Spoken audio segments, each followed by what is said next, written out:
And for my favorite outfit anyone's ever worn on this show. Oh, that my favorite color is green, and that specific color. That is so nice. You look so sharp. How are you? Thank you. Yeah, I feel good. This is a beautiful set. Yeah, it's This is my first time in the New York. Yeah, the New York set. Yeah. How are you doing? I'm doing good, man. Yeah? I'm doing really good. This is, I think, my last talk show and the best one. I love you, Oh, man. you saved the best for last. That's right. Thank you. That's right. Thank you. I'm so glad to be here, and obviously so many different ways. And you know, life is beautiful, right? Life is pretty awesome, and I got a lot of great gifts from seemingly a pretty negative experience, you know, a little bit ago, so. Yeah, absolutely. Well, to recap for those who don't know, on New Year's Day 2023, Jeremy was using his snowplow. It started rolling at his nephew, and Jeremy tried to jump back in to stop the machine because he's an Avenger. And it ended up actually, he got caught in the blades, and he nearly died. So you broke an incredible amount of bones, right? Yeah, the injuries were you know, to me it felt like maybe I just got the wind knocked out of me, but I did break 38 bones. My eye came out of my head. It crushed my skull. Yeah, it was pretty terrible. And we got through it. So that's really all that matters in the end of the day. I can't imagine, because I come home in hair and makeup and my son freaks out. He's like, oh my God, why do you, because I don't wear makeup unless I'm getting paid. And and this isn't my hair. So like I come home and he just freaks out if I look different. Yeah. So how did your girl deal with that? I know that had to have been odd. That was hidden from her. The initial 14 days, it was a lot of life support, and I wasn't kind of supposed to make it and all that.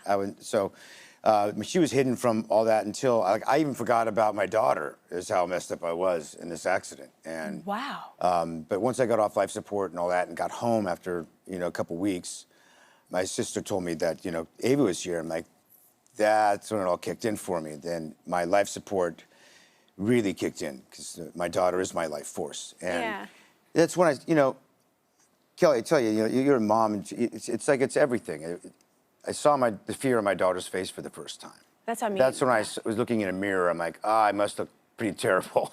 Yeah, you know, obviously I haven't looked in a mirror, but I was a hot mess, man. I was a hot mess. Well, now just hot. We're sticking with that.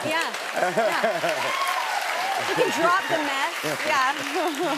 And the reality of what has transpired, it really set in. What I've done to my daughter, what I actually did to my nephew, to my whole family. That really set in. So I asked her to wait for me, and said, "These are just 38 broken bones, darling, and they're all going to heal. And I promise, if you wait for me, I will be better. I'll be faster. I'll be stronger than you've ever seen before. I promise. You have to wait for me."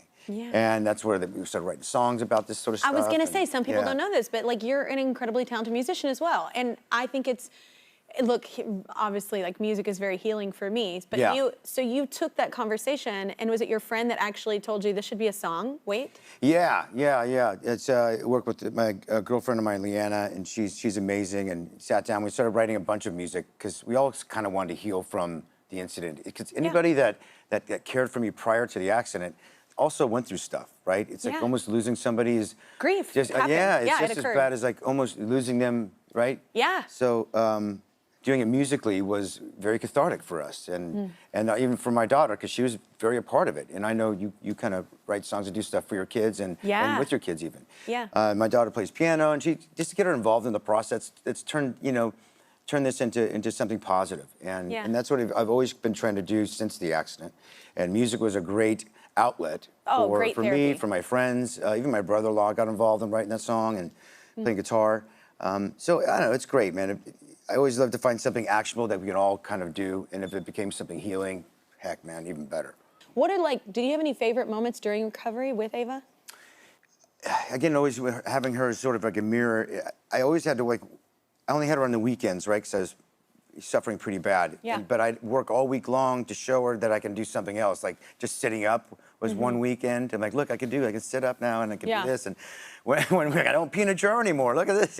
But as ridiculous it is, but it's as ridiculous as it is. She's like, oh my God. Like, she was like so genuinely almost like crying. You don't pee in a jar anymore, Dad. Like she's so excited, right? And just to see her dad progress was such a big thing. So we'd have like these beautiful I had this little projector, and then I played it on the drapes in my room, and we just sit like feet to feet and just watch these movies, and it's very kind of like grown-up romantic kind of, adult relations that we would have, and it's so beautiful. And she really grew up and became an amazing listener, and an even better observer of like what's going on.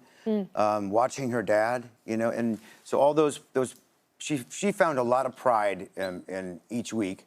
And I remember picking her up in school one day when I was still just in a chair, barely in a wheelchair.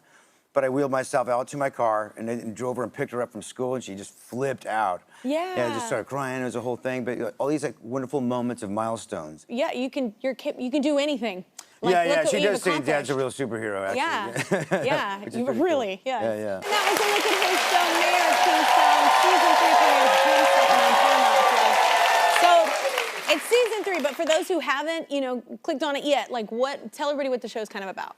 It's a world of incarceration where everybody's job is about somehow, some way involved in incarceration. About a town that has like 7 prisons. It's based on real truth and reality. It is called Kingston, but this is Kingstown. It's a fictitious town in Michigan that we made, but it's where all the characters are somehow involved in the prison system, and it deals with a lot of heavy topics. But this season, I think we dive into a lot more of the emotional context of something happens in the very first episode where it unites the family, and there's much more emotional depth and context to it, as well as like the explosives and fights and all that stuff that we I love have. that stuff. It's got all those things. It's really fun. Yeah. How is returning to work? Speaking of all that stuff, like, do you still do any of the like stunts or any of that stuff, or do you kind of like, no, I'm good? Yeah, we were kind of that was the first stunt in the first episode, and I told him I couldn't do it.